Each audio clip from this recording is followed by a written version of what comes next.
the rest of you. So I just want to give you a brief overview of who Dr. Golele is, but maybe we can just wait a minute or two for most people to join. I think the numbers are good now, so we can just continue with a brief CV, and then we will let Dr. Golele take over. So Dr. Golele was born and raised in Pretoria, where she matriculated in Pretoria High School for girls. She completed an undergrad degree in dentistry in SMU in 2016. And then she later acquired a master's in dental science, oral medicine from the University of Witwatersrand.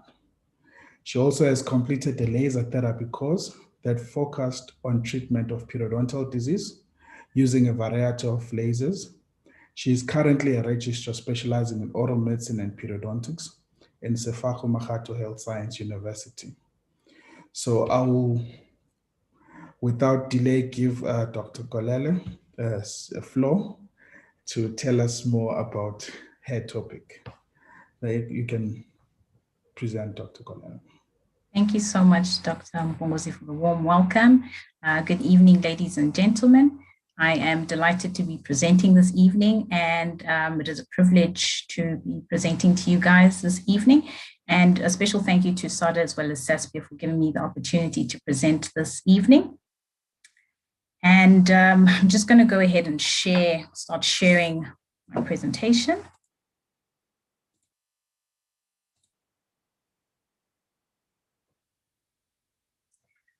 So tonight's topic that I will be presenting to you is titled Gingival Enlargement, a Clinician's Perspective.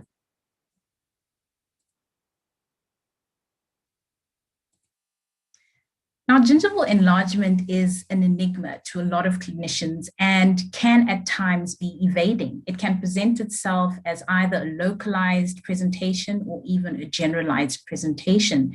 It can at times even present as benign inflammatory gingival enlargements to even more sinister leukemic-induced gingival enlargements. So tonight I'll be covering general terminologies, specific etiologies, the broad classification of gingival enlargement, as well as innovations in management. I will also be covering the management of gingival enlargements as a whole, as well as present an end of a case with a case presentation that was actually managed by Dr. Mpongozi. So gingival enlargement is an overarching clinical entity that has replaced the term gingival hyperplasia as well as gingival atrophy, as these were terms that were more histological diagnoses as opposed to a clinical diagnosis. And it does not accurately describe very pathological processes seen within the tissue. Now, a true gingival enlargement consists or comprises of a mixture of processes that include both hyperplasia as well as hypertrophy of several cell types. And you also get an increased extracellular matrix production and an inflammatory component, hence the non-specific term gingival enlargement. So with regards to the etiologies that can emanate from, or rather present with these lesions, you have an inflammatory etiology, you can have infective etiologies, you can have malignant as well as developmental or hereditary enlargements emanating from these. So with regards to the classification, there's a broad classification of gingival enlargements, and these are categorized into your inflammatory enlargement that is subdivided into your acute or chronic, as well as a drug-induced gingival enlargement that can be further be subdivided into specific drugs such as your anticonvulsants, your antihypertensives, such as your calcium channel blockers, as well as your immunosuppressives, such as your cyclosporin. And then you have enlargement associated with your systemic diseases, which can be further broken down into conditioned enlargements, systemic diseases causing gingival enlargement, neoplastic enlargements, as well as false enlargements. Now, for the purpose of this presentation, I will be using a classification by Beaumont et al. That zones in on two types of classifications, a local factor classification as well as a systemic factor classification. So with regards to the local factors, this can further be subdivided into an acute as well as chronic. And with your acute, you can have your abscesses as well as pericoronitis. And then you have your fibrous epili as well as your pyogenic granuloma, which is more appropriately termed your lobular capillary hemangioma. And then we will delve into plasma cell gingivitis as well as iatrogenic induced gingival enlargements. So the clinical presentation of these local acute classification, these entities, if you're looking at the illustrations on my left-hand side, abscesses can present as localized gingival swellings that can be commonly found on your buccal, palatal, as well as lingual surfaces. You will find that these are fluctuant lesions that present themselves as erythematous, that may be associated with bleeding, commonly associated with no pain. With regards to the pathoetiogenesis of these lesions, they're usually of a bacterial nature, where you find infiltration of bacteria either through a periodontal pocket or it can be of endodontic origin. Then you have your pericoronitis, which is different in appearance, usually presenting itself as an operculum associated with either a partially impacted or a partially erupted third molar, either your 4-8 or your 3-8. And these generally can present as a smooth, shiny, enlarged tissue that is overgrown, as I mentioned, your operculum that is present. This can also be secondarily infected if a patient or an individual is traumatizing that area in cases where it may present as a tissue that has an ulcer as opposed to a more smooth appearance. So the chronic subclassification, with these you can have a localized epuli, and these are localized gingival overgrowths that may present as your fibrous epulus.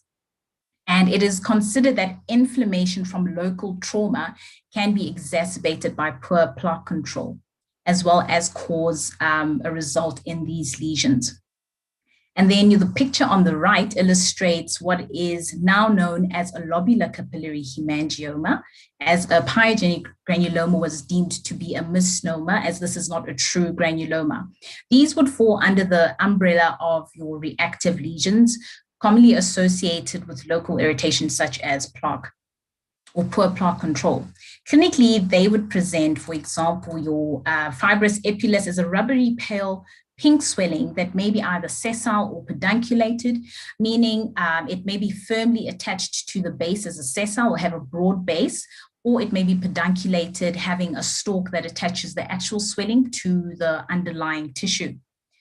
It's often found between the teeth. It is again differentiated from your lobular capillary hemangioma that presents as more of a diffuse swelling, which is soft, shiny, red or purple and bleeds readily.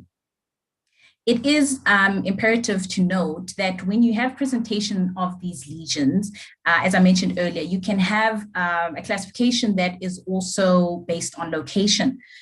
So you can have a localized, a generalized, diffused, marginal, discrete as part of the description of these lesions.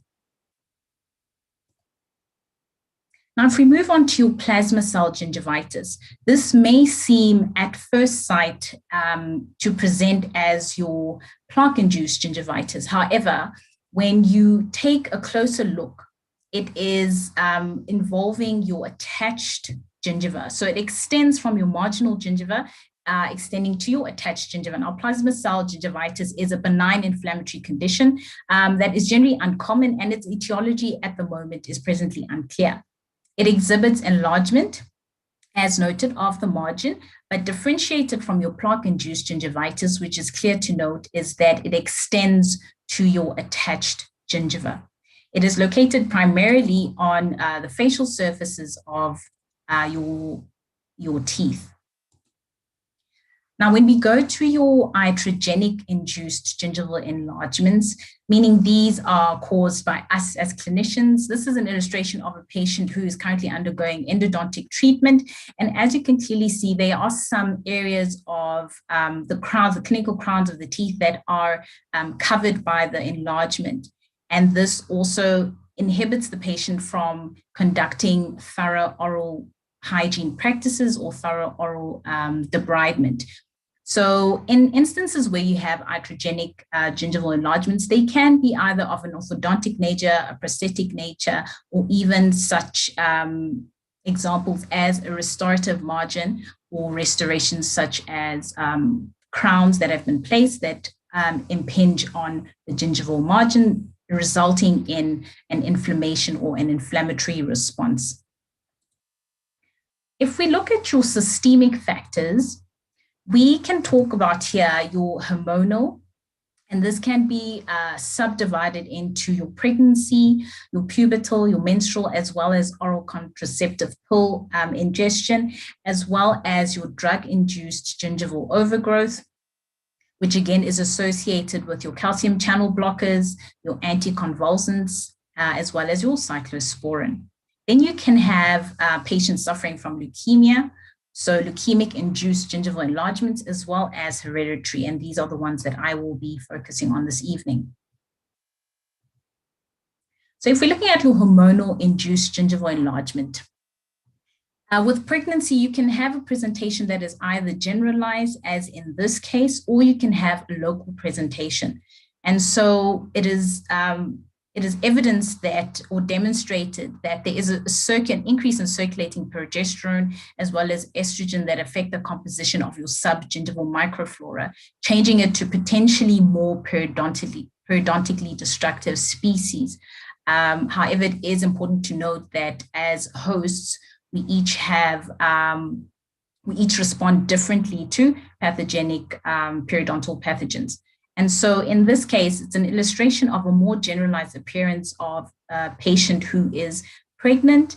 And if you remember, I spoke about enlargements that are due to systemic diseases or conditions. So this is subdivided under your conditioned classification, as well as your pubertal and your menstrual. So they are considered transient states that after these patients have gone through the increased height or heightened phases of hormonal imbalance, there is usually regression of these lesions, coupled with good oral hygiene that is implemented.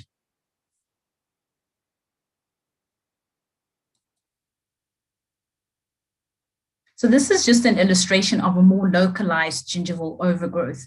It is well circumscribed, and as it appears, the areas of erythema and areas that are pale pink in nature, associated or limited to the marginal gingiva, as well as extending to the attached gingiva. And in this case, again, associated with an increase in hormonal activity.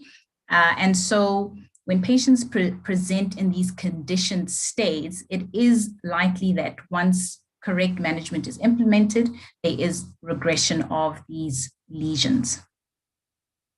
So then we can move on to your drug-induced gingival enlargement. Now, according to the new AAP classification, this falls under your plaque-induced gingival enlargement and is no longer seen as a drug-induced gingival enlargement entity on its own.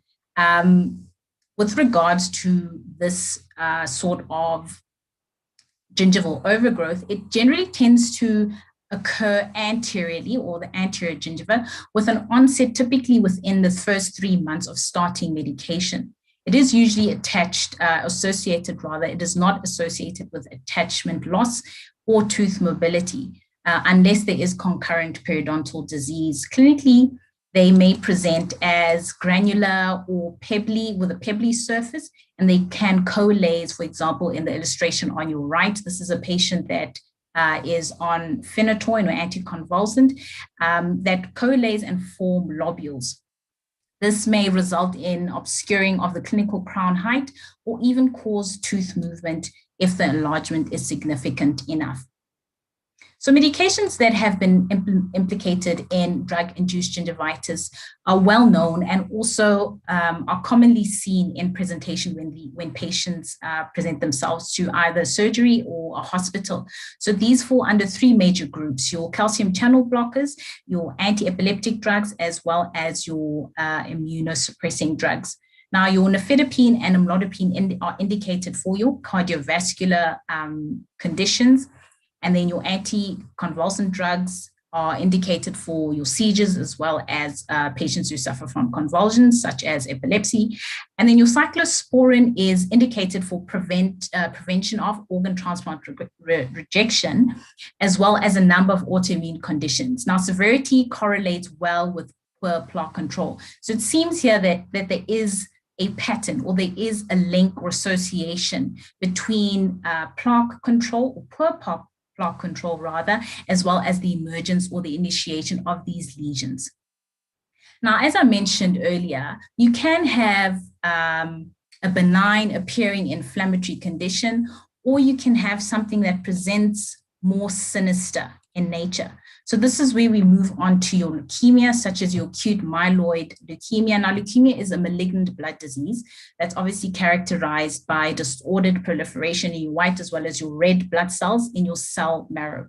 And these often become undifferentiated and they lose their normal function. And you have a result that looks as the pictures indicated here.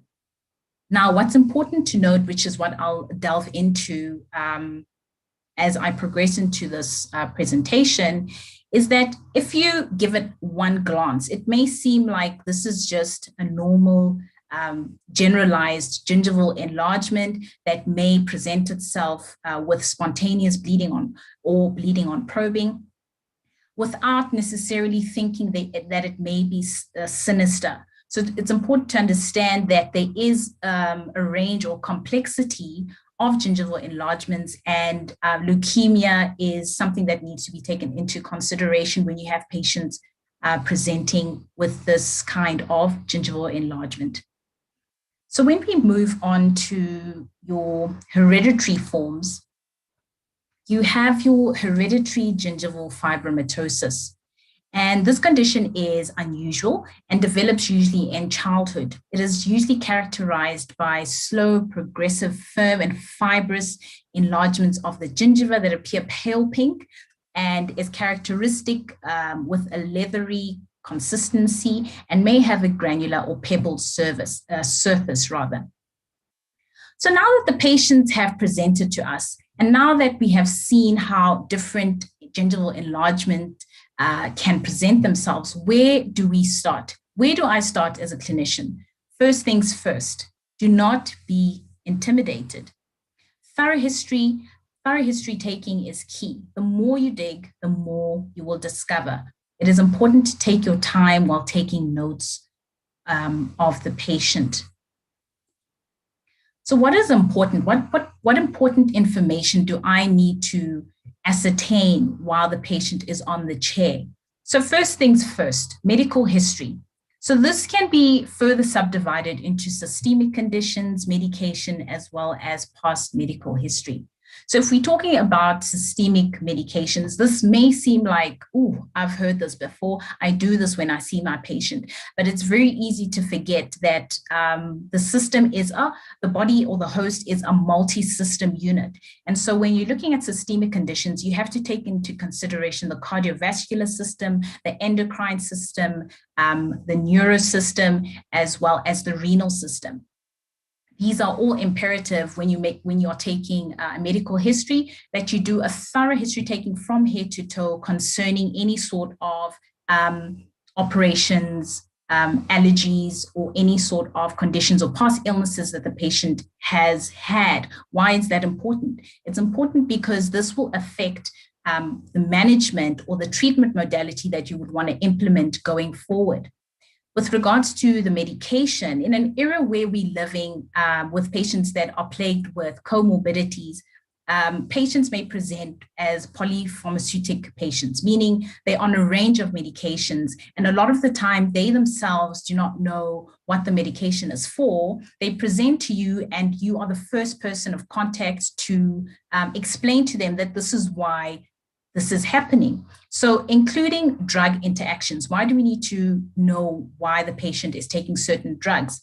As with drug-induced gingival enlargements, you have certain medications that interact, and this may either exacerbate an already existing condition in the patient's mouth, or it may initiate, in the case, as such a case as this, your gingival enlargement.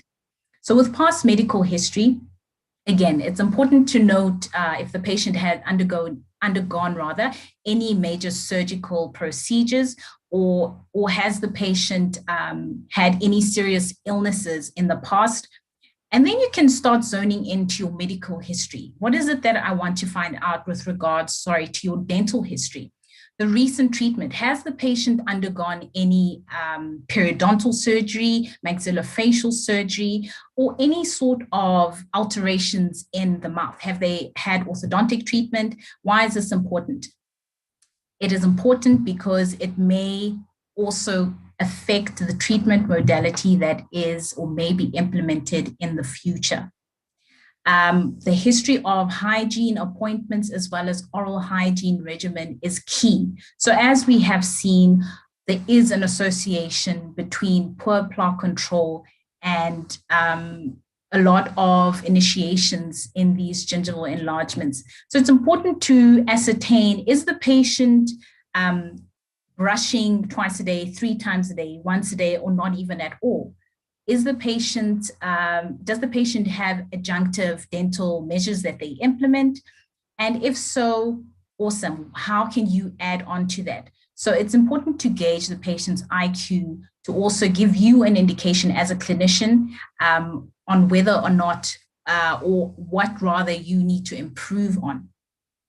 And then your social history. Why is it important to have a social history exam as part of your clinical examination? So risk factor and habits, these play a crucial part in your clinical examination, and also to give you an idea of a sort of differential diagnosis linked to your medical history with regards to certain behaviors that the patient may be taking.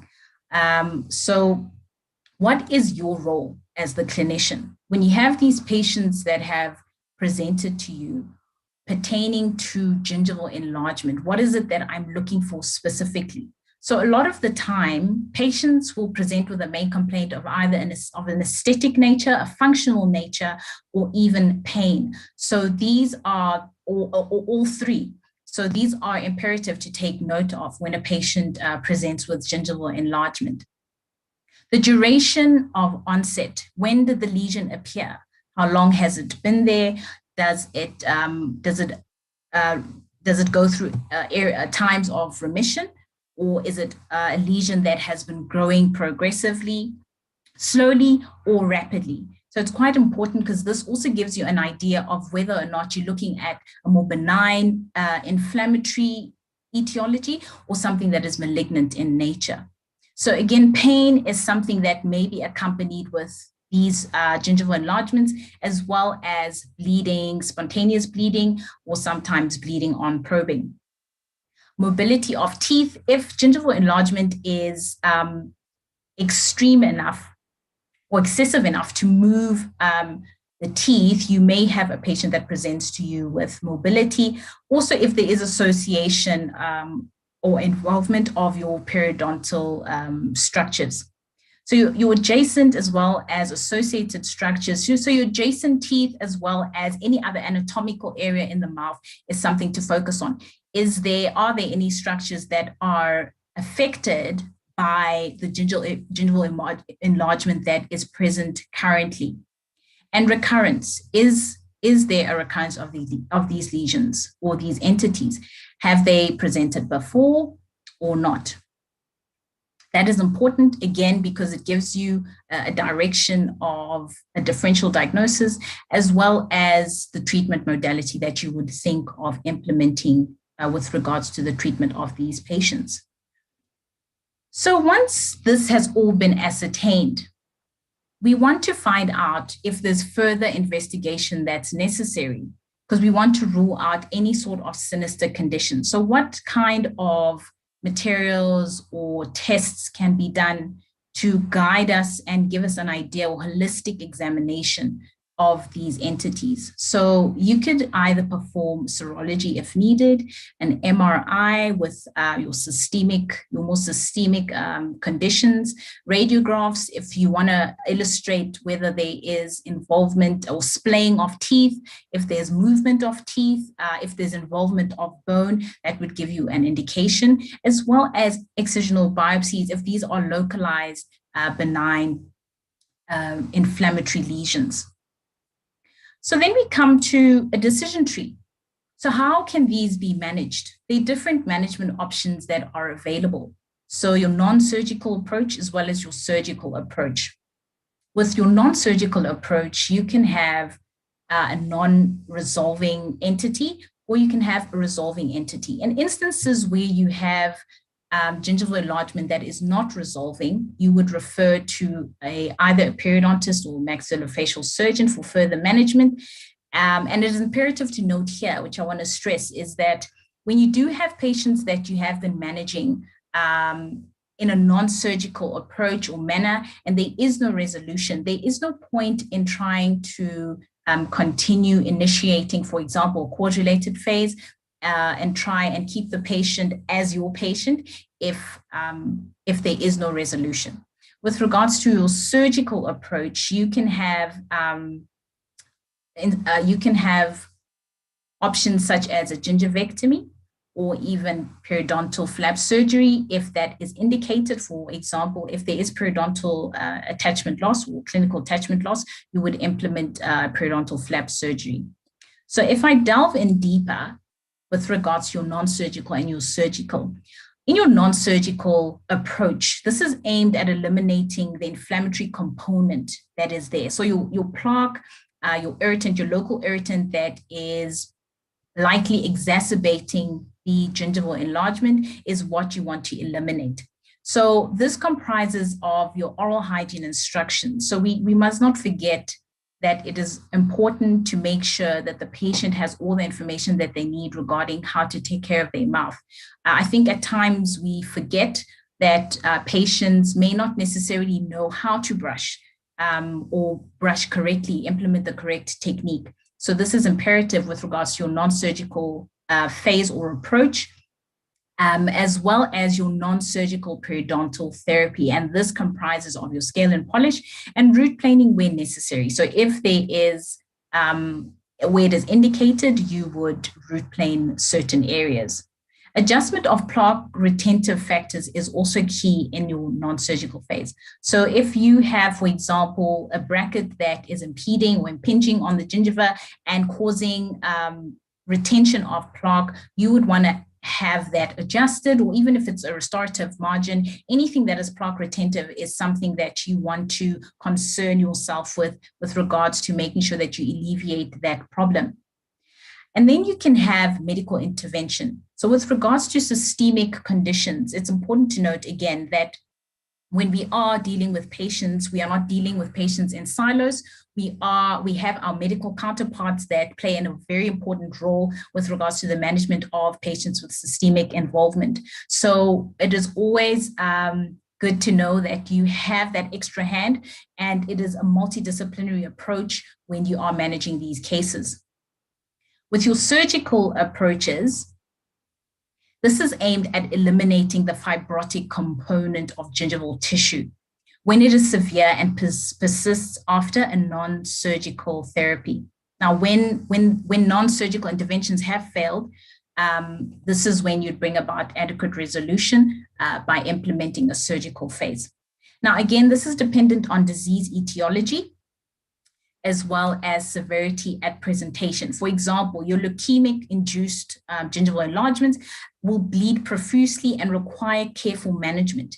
In such cases, we do not go in and start excising without making sure that you have the relevant information as well as the physician's permission to manage these patients.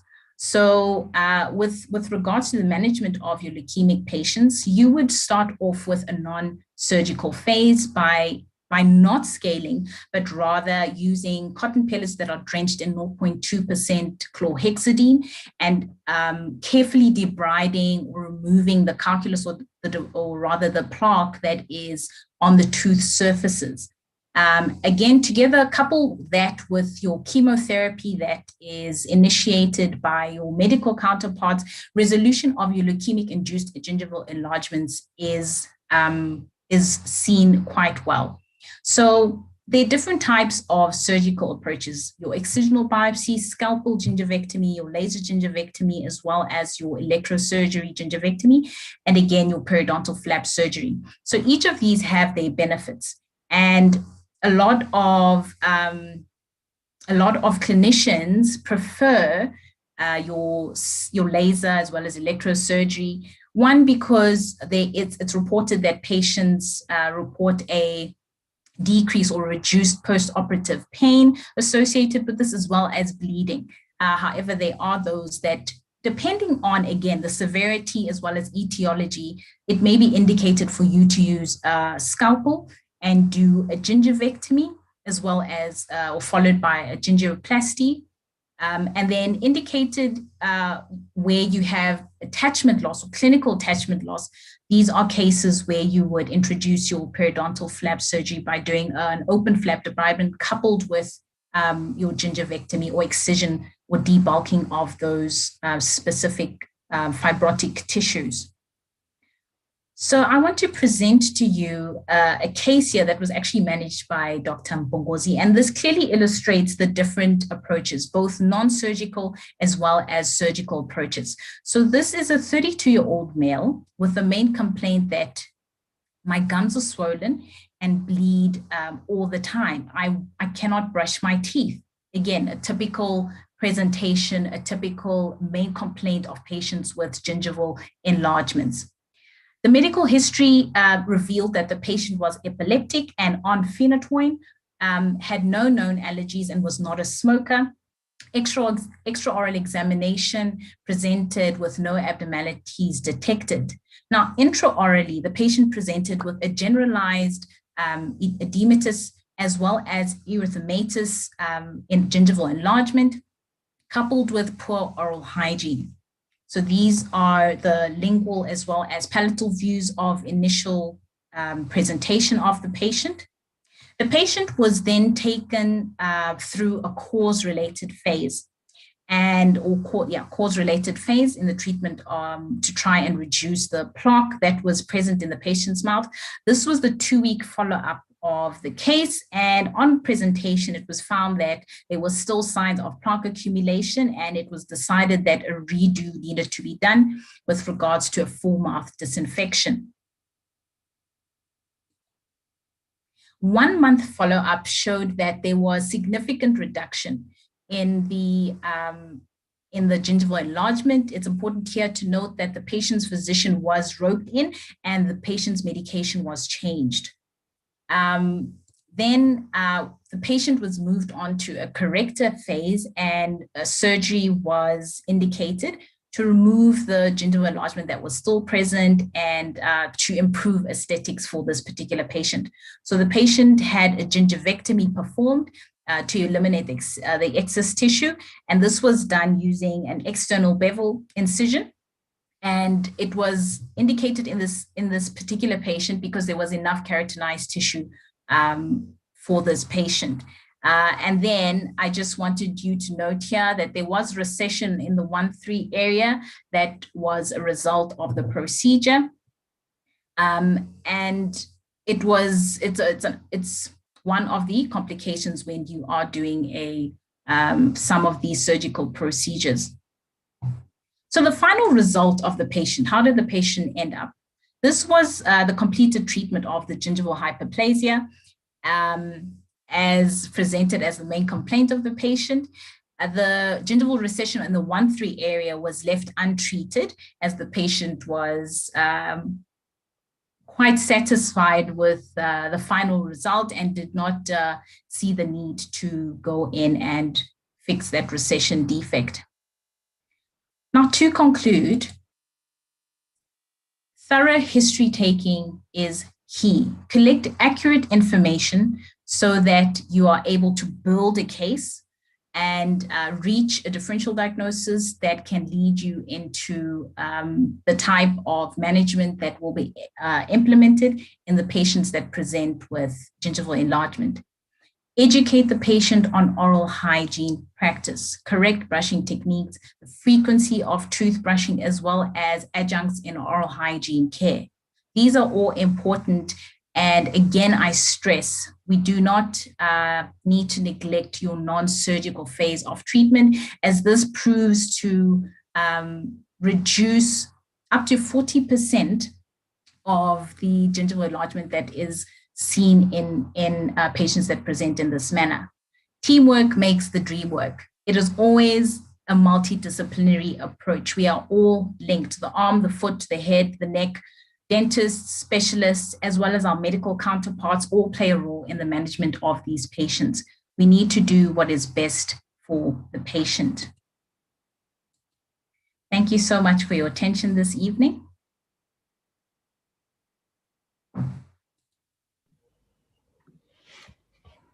Thank you, Dr. Golele, for that presentation. It was refreshing and straight to the point, and it was a nice presentation to follow. I hope everybody was following and they enjoyed it like I did. So we're just going to move straight to the questions. We don't have a lot of those, and I don't think they will be that much difficult for you to answer. So I'll just start with the first one. In case where patients can't afford specialist treatment of hyperplasia, would extraction lead to a resolution of gingival hyperplasia? So I would start by saying no. So again, we go back to making sure that you have a thorough history to be able to ascertain what the etiology is before you can implement any sort of treatment modality. So we wouldn't move straight to treatment without knowing what the source is, or what the etiology is, or what the cause is. So I would start by, one, sending them to a tertiary institution where treatment can be given at a reduced price, or a range, or price range that the patient can afford, as well as trying to ascertain what the issue is by going through the correct steps. So I wouldn't rush to go and treat a patient without knowing what the source or cause is of that gingival enlargement. I totally agree with you, Doc. Removing a tooth because there is hypoplastic tissue without investigating what the problem is a bit more unethical. So I wouldn't go that route. I'd first investigate, then decide. There are lesions which you may need to extract if there's other underlying causes, but you can't use extraction as a solution for not investigating a condition. So the second question is, does the doctor think that PMPR by itself is sufficient for the treatment of plaque-induced enlargement, or does the practitioner need to do more? PMPR is a professional mechanical plaque removal.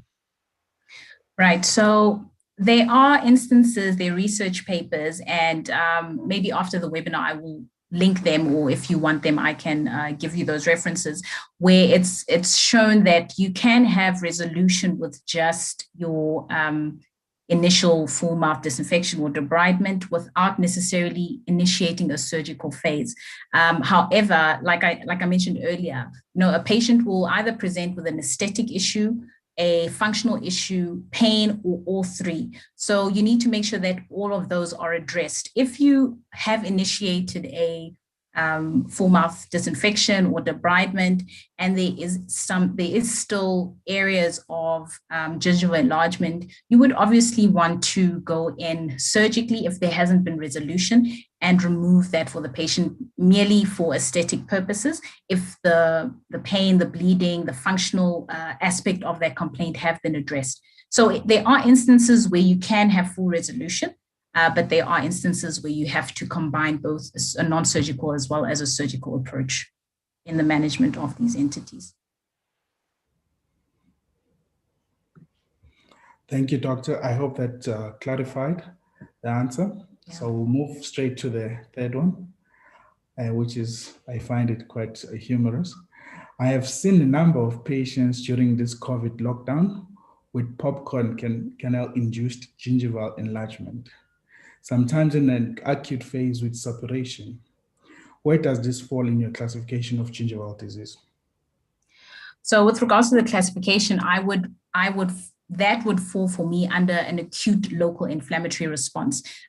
These can be put under reactive. So you have a local irritant that is creating an inflammatory reaction in that specific area. I've actually had instances where I've had popcorn kernels stuck, and hence I don't eat popcorn anymore. But again, it's an acute inflammatory or local, according to Beaumont et al., a local acute inflammatory reaction due to local irritation.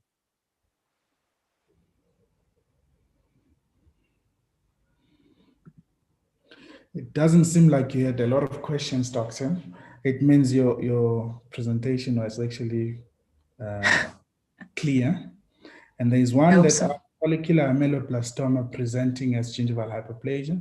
They just wrote that. I'm not sure if it's a question or they wanted to add on your presentation, since you didn't say anything about follicular ameloblastoma. Sure. And then somebody asked, the same person mentioned Kaposi sarcoma as well, because you didn't say much about it. But I know you were pressed for time, so you chose the most common lesions. Kaposi sarcoma is actually very common in some areas of South Africa. Maybe it should have been there as a presentation. Thank you for that, Matima. And the rest is just the compliments that are saying your presentation was actually good. So thank you for the presentation, Doctor. And if there's no questions further, let me just check. There's something that popped. Can periodontal disease in pregnant women cause preterm labor? Yes, it can. So there are instances where it's actually it falls under modified risk factors, where you can have periodontal disease that leads to preterm labor, as well as the fetus being affected with regards to certain functionalities. But it is considered a modifying risk factor, periodontitis in pregnant patients, yes.